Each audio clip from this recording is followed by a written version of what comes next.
Hello student, कक्षा 11 राजनीति विज्ञान। आज का हमारा टॉपिक है न्यायपूर्ण बंटवारा।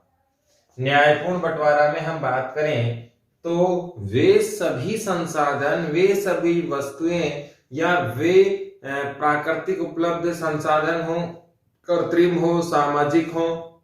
यहाँ पर एक बात आपको ध्यान रखनी है, निजी कोई प्रॉपर्टी है, आपका घर है, उसकी ओनरशिप आपके पास है। बाकी जो भी सामाजिक है, चाहे वो सड़कें हो, चाहे वो फुटपाथ हो, यदि आपकी पर्सनल दुकान भी है लेकिन उसे आपने बाजार में इस्तेमाल किया है, तब भी ग्राहक के अधिकारों को नहीं नकारा जा सकता।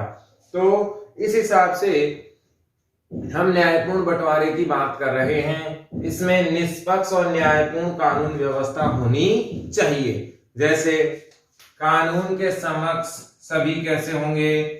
समान होंगे। कानून के समक्ष क्या होंगे? सभी समान होंगे। इसमें भेदभाव रहित कार्य होगा।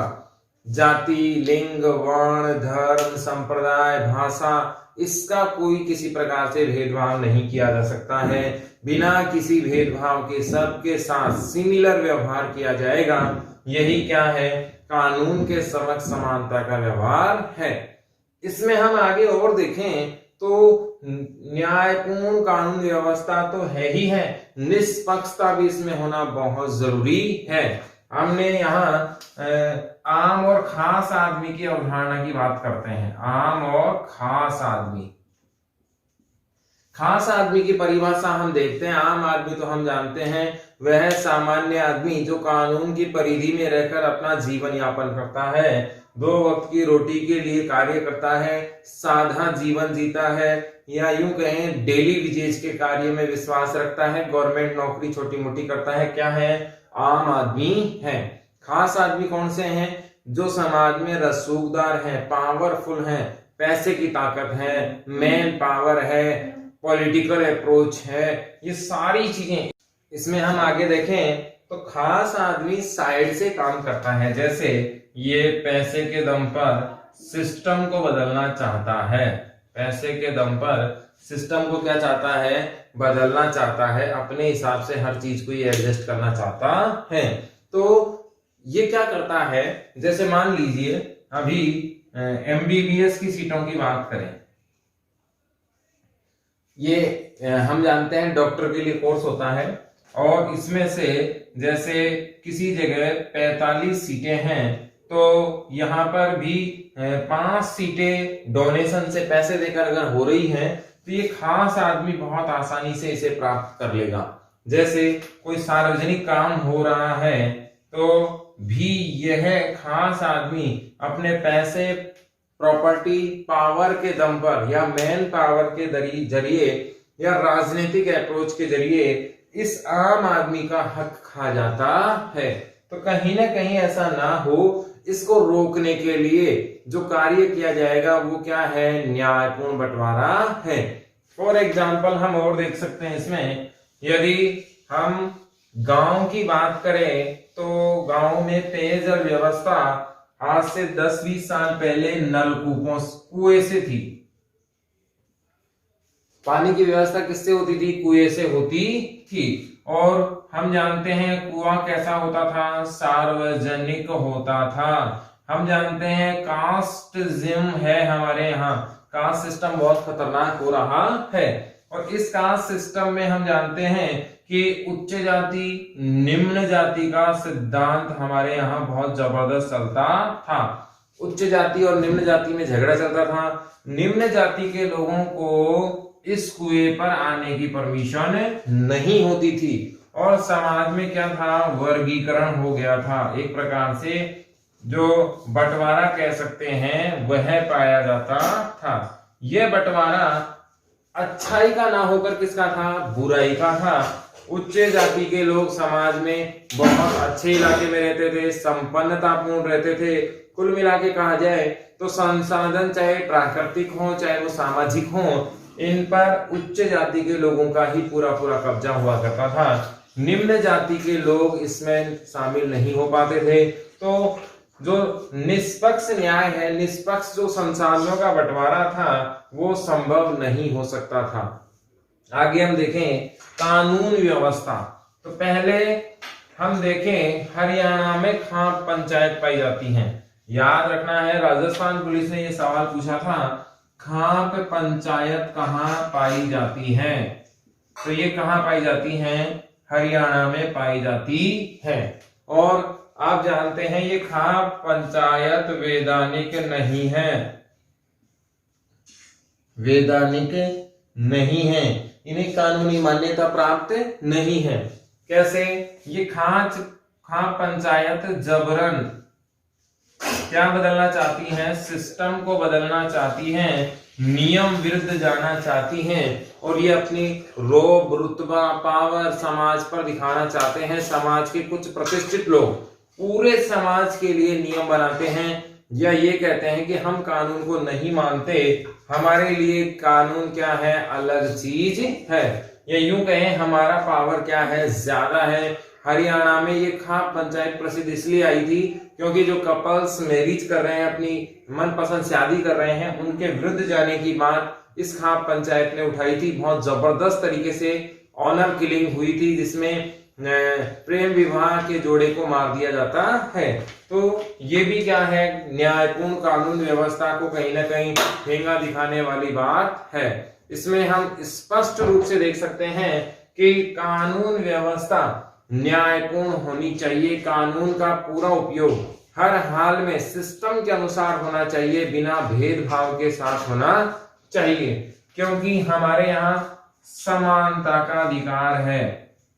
सभी व्यक्ति क्या हैं? बराबर बराबर हैं। तो कोई भी ऐसा सिस्टम हमारे देश में नहीं हो सकता जो भारत के संविधान के विपरीत जाकर लाया जा सकता है। चाहे वो खाप पंचायती क्यों ना हो, चाहे वो उड़ीसा की पद्धति क्यों ना हो, चाहे वो पूर्वोत्तर भारत का जबरन धर्म परिवर्तन ही क्यों ना हो, चाहे वो साउथ इंडिया का जबरदस्त एक प्रकार से भारत विरोधी एजेंडा ही क्यों ना हो, चाहे किसी भी प्रकार की कोई भी व्यवस्था क्यों ना हो, भारत के संविधान के विरुद्ध जाने की बात नहीं की जा सकती है। क्योंकि भारत का संविधान सबको क्या देता है? न्यायपूर्ण कानून व्यवस्था का आश्वासन देता है, और इसके तहत रहकर ही कार्य करना पड़ेगा। तो हमारे समाज में सबके साथ, चाहे वो ऐसे एजेंडे हों, चाहे वो स्कूल समाज के एजेंडे हों, चाहे वो ऊंच नीच के एजेंडे हों, चाहे वो आर्थिक विषमताओं के एजेंडे हों, चाहे वो सामाजिक विषमताओं के एजेंडे हों, हमारा संविधान निष्पक्ष और न्यायपूर्ण कानून की व्यवस्था को लागू करता है। यह आश्वासन देता है किसी के साथ कोई भेदभाव नहीं होगा।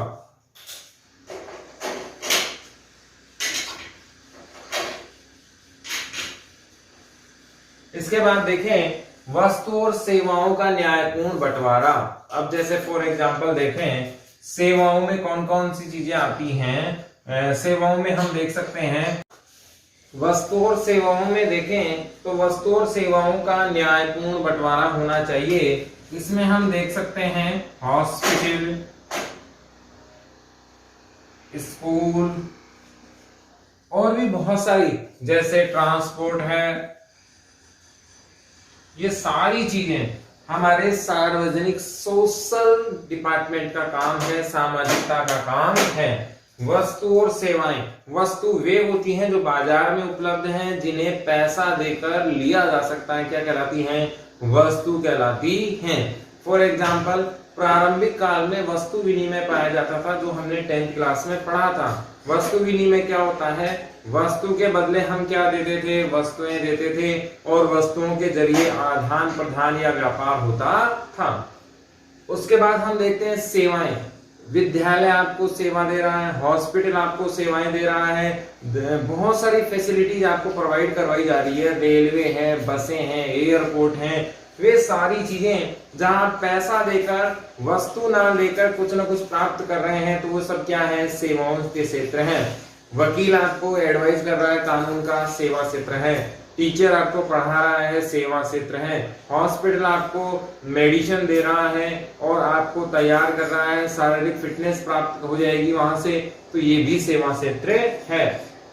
तो बाजार में जितनी भी वस्तुएं हैं उस पर भेदभाव संभव नहीं हो सकता कि इसे तो दी जाएगी और इसे नहीं। इसका एग्जाम्पल हम देखते हैं, चाय की दुकान। हम जानते हैं चाय की दुकान यदि शहर में है तब तो कहीं कोई दिक्कत नहीं है, लेकिन यही दुकान यदि ग्रामीण परिवेश में आ जाए तो वहां हमारे सामने समस्याएं खड़ी हो जाती हैं।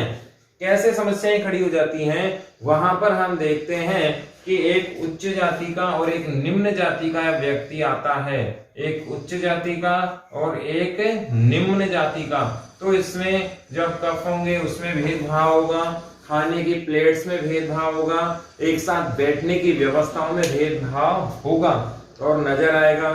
उच्च जाति के लोग अलग लाइन में नजर आएंगे, निम्न जाति के लोग अलग लाइन में नजर आएंगे, क्योंकि आज भी हमारे समाज में ग्रामीण परिवेश में कहीं ना कहीं, चाहे वो 10% ही क्यों ना हो, ये छुआछूत जैसी चीजें नजर आती हैं। तो हमारे यहाँ संविधान इस बात की भी गारंटी देता है कि हमारे यहाँ किसी भी प्रकार की वस्तु आप ले सकते हैं, उसमें कहीं कोई दिक्कत नहीं है, बिना किसी भेदभाव के इसे ग्रहण करना संभव है। सेवाओं की यदि बात करें तो आप किसी भी प्रकार की सेवा बिना किसी भेदभाव के प्राप्त कर सकते हैं, इसमें भी कहीं कोई रोक टोक नहीं है। किसी भी प्रकार की सेवा आप पैसे के दम पर अगर अवेलेबल है, अगर पैसे से वो सेवा मिल सकती है तो आपको भी हर हाल में मिलेगी बिना किसी भेदभाव के। अवसरों की समानता, ये भी एक बहुत इंपॉर्टेंट चीज है, इसको समझना बहुत जरूरी है क्योंकि बहुत सारे लोग इसे गलत वे में लेके जा रहे हैं। अवसरों की समानता का अर्थ है कि सभी को आगे बढ़ने के अवसर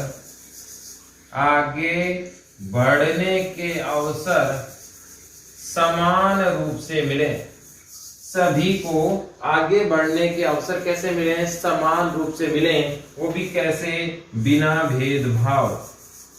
यानी कि समाज में जो प्रोग्रेस होने वाली है, समाज में उन्नति जो होने वाली है, उसमें किसी का एक व्यक्ति विशेष का अधिकार नहीं होना चाहिए, जबकि क्या होनी चाहिए? अवसरों की समानता होनी चाहिए, बराबर के सब अवसर मिलने चाहिए।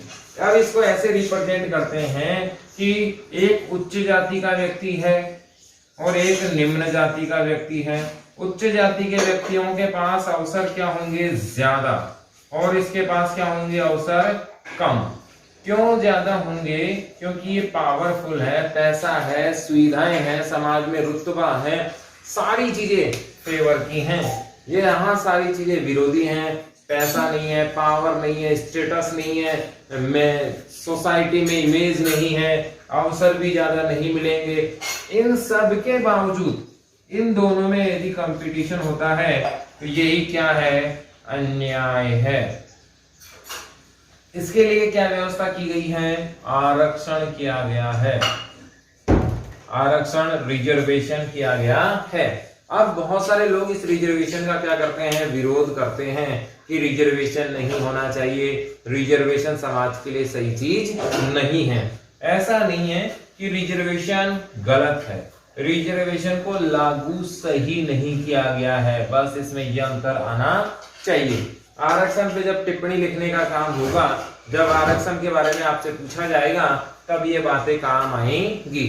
आरक्षण 100% सही है, इसे कंटिन्यू भी किया जाना चाहिए, लेकिन इसे लागू सही तरीके से नहीं किया गया है। कैसे? हमारे समाज में आरक्षण है SC, ST, OBC, SBC। Rajasthan की बात करें तो 4 प्रकार के आरक्षण हमारे यहाँ है। SC सीट से कोई बंदा IAS बन गया तो वो अपने परिवार को बहुत आगे तक लेके जाएगा, सभी को बहुत आगे ले जाएगा। एक व्यक्ति को लाभ मिला और बाकी के 90% लोगों को कितना लाभ मिला, ये किसी कोई मतलब नहीं है। समाज के कुछ लोगों ने बहुत जबरदस्त इसका क्या उठा लिया है? लाभ उठा लिया है। तो अब SC में भी 2 कैटेगरी बन गई हैं, एक उच्च लाभ वाली और एक बहुत ज्यादा पिछड़ेपन वाली। तो जिन कास्टों को या जिन लोगों को आरक्षण नहीं मिला है या जिन लोगों को आरक्षण मिल चुका है, उन्हें आरक्षण से क्या कर देना चाहिए? बाहर कर देना चाहिए। कि जिनके यहाँ गवर्नमेंट नौकरी मिल चुकी है या जिन्हें गवर्नमेंट सर्वेंट में ऑप्शन मिल गया है, वे सब क्या हो जाएंगे, रिजर्वेशन से बाहर। तो इसका फायदा किन्हें पहुंचेगा, एससी के जो 90% लोग हैं उन्हें उसका फायदा पहुंचेगा और समाज का विकास बहुत सुनियोजित ढंग से होगा। ऐसे ही एसटी में देख ले, एसटी में 2 जातियां हैं, एक मीणा जाति है और एक भील जाति है, भील जाति, और दोनों में केवल एक ही जाति का विकास हुआ है, मीणा जनजाति का विकास हुआ है। मीणाओं में भी बहुत सारे हमारे भाई बंधु ऐसे हैं जिनका विकास अभी भी नहीं हुआ है। तो ऐसे में देखें तो समाज के जो संपन्न वर्ग हो चुके हैं या समाज के वे लोग, एसटी के वे लोग जिन्हें बहुत जबरदस्त सफलता मिल गई है, उन्हें आरक्षण से बाहर कर देना चाहिए। और जो समाज के बचे हुए लोग हैं उनको आरक्षण का लाभ मिलना चाहिए। ठीक ऐसे ही ओबीसी है, ठीक ऐसे ही एसबीसी है। इस प्रकार से यदि आरक्षण का लाभ मिलेगा तो समाज का एक बेहतरीन अवसर या बेहतरीन नजरिया हमें देखने को मिलेगा, बेहतरीन विकास हमें देखने को मिलेगा। लेकिन इस आरक्षण व्यवस्था में क्या है, आईएएस का बेटा ही लाभ ले रहा है, गवर्नमेंट सर्वेंट का बेटा ही क्या ले रहा है, लाभ ले रहा है। बहुत सारे आज भी एससी एसटी ओबीसी एसबीसी के लोग हैं जो पिछड़ते ही जा रहे हैं, उन्हें वास्तव में लाभ मिला ही नहीं। तो इस प्रकार से रिजर्वेशन पॉलिसी होगी तो अवसरों की समानता को हम ज्यादा बढ़ा पाएंगे, क्योंकि हमारा समाज या हमारा संविधान सभी के लिए है। प्रत्येक भारतीय का विकास होना चाहिए, वो भी कैसा, बिना भेदभाव के, तभी संपन्नता आएगी। आरक्षण की व्यवस्था है वो ठीक है, कहीं कोई प्रॉब्लम नहीं, लेकिन संपूर्ण एससी का विकास होना चाहिए, संपूर्ण एसटी ओबीसी का विकास होना चाहिए, एसबीसी का होना चाहिए। किसी वर्ग विशेष का ही नहीं, किसी समुदाय में किसी कुछ लोगों का ही नहीं, बाकी सभी लोगों का विकास होना बहुत जरूरी है। ये आरक्षण की क्या होगी, सही व्यवस्था और उचित व्यवस्था होगी, तभी अवसरों की क्या पहुंचेगी, समानता को हम आगे बढ़ा सकते हैं। इसमें हम देखें बुनियादी आवश्यकता, बुनियादी आवश्यकताओं में जीवन यापन करने की आवश्यकता है, जिन्हें हम पहले ही देख चुके हैं। इसमें जीवन यापन करने में अपने खाद्यान्न से संबंधित सुविधाएं हैं, रोजगार से संबंधित है, रहने से संबंधित हैं, वे बुनियादी सर्विसेज, वे बुनियादी चीजें जो जीवन उनके बिना संभव नहीं है, क्या कहलाती हैं, बुनियादी आवश्यकताएं कहलाती हैं। और इनमें सभी को ऑप्शन मिलना चाहिए, समाज में सभी रह सकें, सभी जीवन यापन कर सकें। इसमें विद्यालय है, समाज है, बाजार है, मंदिर है, बहुत सारी मूवीज आपने देखी होंगी, उनका बेस यही होता है कि पुराने समय मंदिरों में दलितों को परमिशन नहीं दी जाती थी। बाजार है तो उसमें भी आप मना नहीं कर सकते, चाहे वो खाने पीने का हो, चाहे वस्तुओं का लेन देन क्यों ना हो, चाहे विद्यालय क्यों ना हो, किसी भी विद्यालय में जाति आधारित भेदभाव संभव नहीं हो सकता। तो ये क्या है, न्यायपूर्ण बंटवारा है। इसमें निष्पक्ष न्याय होना चाहिए, न्यायपूर्ण कानून व्यवस्था होनी चाहिए, वस्तु सेवाओं का न्यायपूर्ण बंटवारा होना चाहिए, पैसे के दम पर इसे बदलना नहीं चाहिए, अवसर सबको आगे बढ़ने के बराबर मिले, सबको बुनियादी आवश्यकताओं को पूरी करने का कार्य होना चाहिए, ताकि जीवन यापन मूल रूप से साधारण तरीके से बहुत अच्छे से प्रत्येक व्यक्ति आम जीवन को जी सके, उसे कहीं कोई दिक्कत ना हो।